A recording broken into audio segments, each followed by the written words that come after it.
The slap never landed. Everyone in the hallway had been holding their breath, waiting for the sound of skin against skin. The leader of the bullies, Jessica, had her hand raised high, the cruel smirk already curling her lips. For weeks, the so-called new girl had been a target. Quiet, mysterious, always sitting alone at the back of class. Nobody really knew where she came from, and when people didn't understand something, they often feared it, or worse, mocked it. But when Jessica's hand swung down, the new girl moved with such speed and precision that the crowd didn't even see what happened until it was over. Her wrist was caught, twisted gently but firmly, held in place by fingers that looked delicate yet impossibly strong. And in that moment, the hallway fell into silence.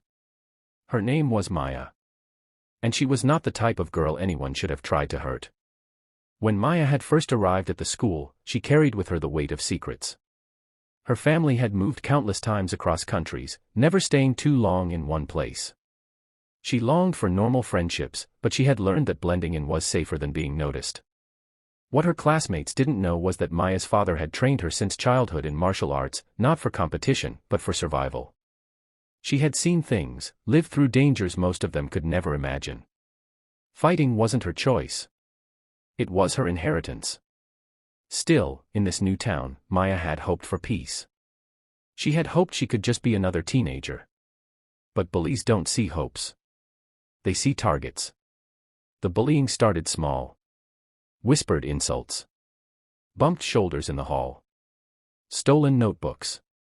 Maya endured it, not because she was weak, but because she promised herself she would never use violence unless absolutely necessary. She didn't want to be feared. She wanted to be accepted. But Jessica and her friends weren't the type to stop when they saw silence. To them, silence meant weakness. The breaking point came one rainy afternoon, when Jessica cornered Maya by the lockers. Her friends formed a circle around her, phones ready to record, eager for humiliation they could replay and laugh about. Jessica raised her hand, ready to leave a red mark across Maya's cheek for everyone to see. That was when Maya's instincts took over. With calm precision, Maya caught Jessica's wrist before the slap could connect. The crowd gasped. Her eyes, usually soft and lowered, now burned with a quiet strength. She didn't shove, didn't strike back. She simply held Jessica's wrist in place and whispered so only she could hear. "You don't want to do this." The words weren't a threat. They were a promise. Something in Maya's tone, something unshakable and grounded, made Jessica freeze. The hallway, once filled with laughter and cruelty, now carried only silence. Jessica's friends exchanged uneasy glances. For the first time, the power shifted. Maya released her grip. She didn't raise her voice. She didn't gloat. She simply picked up her bag, brushed past the crowd, and walked away. But the story didn't end there. The bullies didn't give up right away. They whispered about her, mocked her from a distance, tried to lure her into fights. But word of that hallway encounter spread faster than any rumor. Students began to see Maya differently.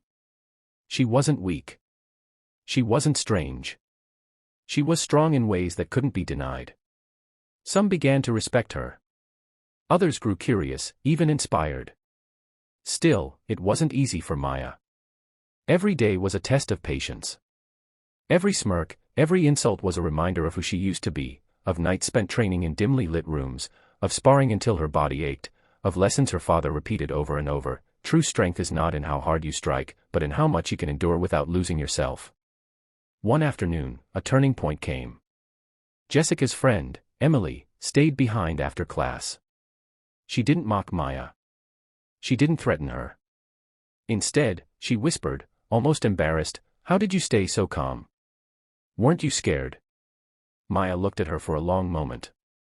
Then she answered honestly. "Of course I was scared. But fear doesn't control me. I control it." Something shifted in Emily's eyes.